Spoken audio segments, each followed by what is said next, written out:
Ioannis Calvini, Institutio Christianae Religionis.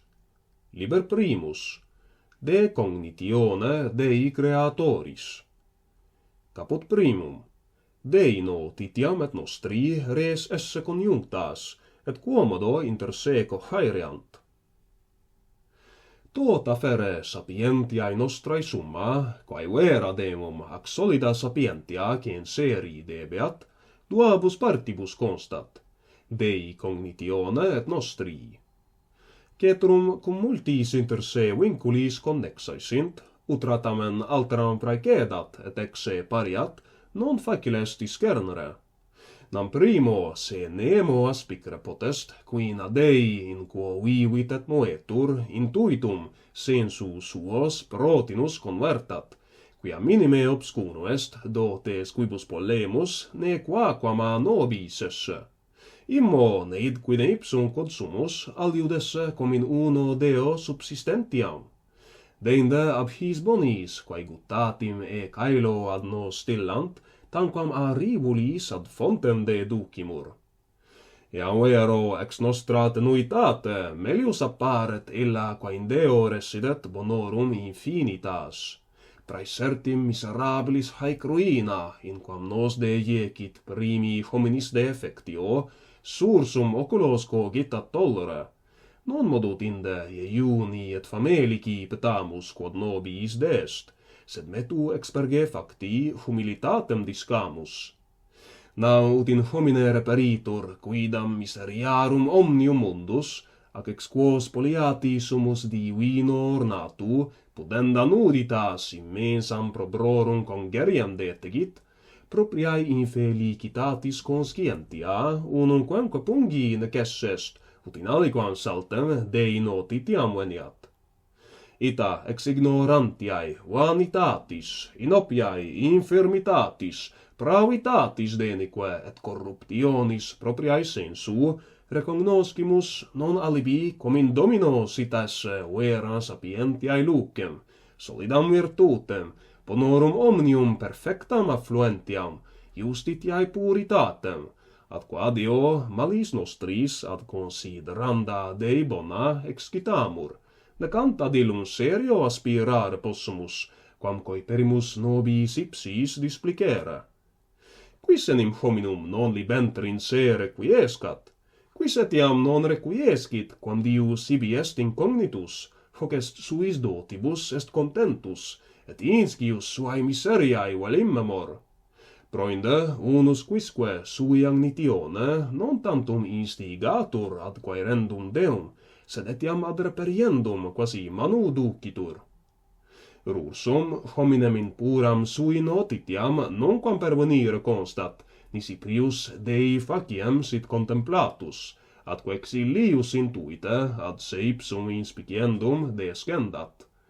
Nam, qua ingenita est omnibus nobis superbia, justis semper nobis videmur, et integri, et sapientes, et sancti, nisi manifestis argumentis in justitiae, foeditatis, stultitiae et impuritatis nostrae convincamur. Non autem convincimur si nos dum taxat ipsos respicimus, et non in Dominum quoque, qui unica est regula, ad qua exigendum est istud judicium. Qui enim ad hypocrisin natura propensi sumus omnes, ideo inanis quaedam justitiae species pro justitia ipsa nobis abunde satisfacit. Et quia nihil inter nos vel circo apparet, quod non sit plurima obscenitate inquinatum, quod Paulo minus foedum est pro purissimo arridet, quam Diu mentem nostram intra humanae pollutionis fines continemus. Non secus atque oculus, cui nihil alias obversatur nisi nigri coloris, candidissimo esse judicat, quod tamen sub obscura est albedine, vel non nulla etiam fuscedine aspersum. Quin ex corporeo sensu proprius ad huc discernere licet, quanto in aestimandis animae virtutibus hallucinemur. Nam si vel terram despicimus medio die, vel intuemur quae aspectui nostro circumcirca patent, validissima perspicacissima quacie videmur nobis praediti. At ubin solen suspicimus, atqua rectis oculis contemplamur, vis illa quae egregie interra volebat, tanto fulgore protinus perstringitur et confunditur, ut fateri cogamur illud nostrum inconsiderandis terrenis acumen, ubi ad solem ventum est, mera esse hebetudinem. Ita et in reputandi spiritualibus nostris bonis contingit, quantisperenim extra terram non respicimus, propria justitia sapientia virtute pulcre contenti, nobis suavissime blandimur, et tantum non semi Dei videmur.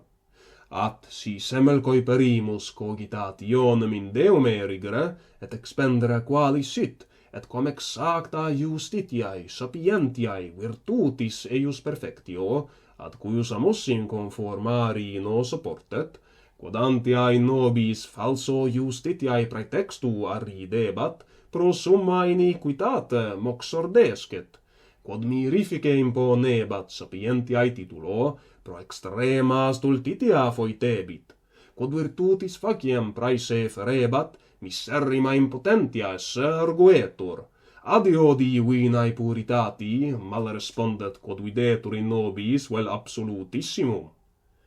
Hinc horrorille et stupor, quo passin scriptura recitat, per culsos atqua afflictos fuisse sanctos, quoties Dei praesentiam sentiebant. Quae meos videamus, qui absent ipso securi firmique consistebant, ipso gloriam suam manifestante, si quote firia consternari, ut mortis horrore concidant, immo absorbeantur et paene nulli sint, colligendum indest hominem humilitatis suae agnitione, nonquam satistangi et affici, nisi postquam se ad Dei majestatem comparavit. Eius autem consternationis exempla crebra habemus tum in judicibus, tum in prophetis, adiot vox illa in Dei populo usitata foret, moriemur quia Dominus apparuit nobis. Ideo et historia Job ad prosternendos suae stultitiae, impotentiae, pollutionis conscientia homines, potissimum semper argumentum ad divinae sapientiae virtutis puritatis descriptione ducit. Neque frustra, videmus enim ut Abraham melius se terra et pulverem agnoscat, ex quo propius ad conspiciendam Domini gloriam accessit. Ut Elias retecta facie eius accessum expectare, non sustineat, tanto est in aspectu formidinis. Et quid faciat homo putredo ac vermis, qui ipsos quoque cherubim velare ipso pavore faciem suam oporteat?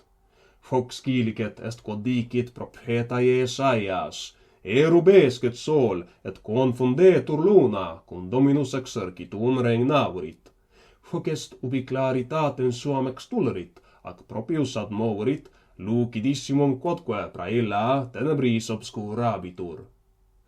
Ut cumque tamen Dei nostri conotitia mutuo inter se nexus int colligatae, ordo recte docendi postulat, ut illa priore disseramus loco, tum ad hanc tractandam postea descendamus.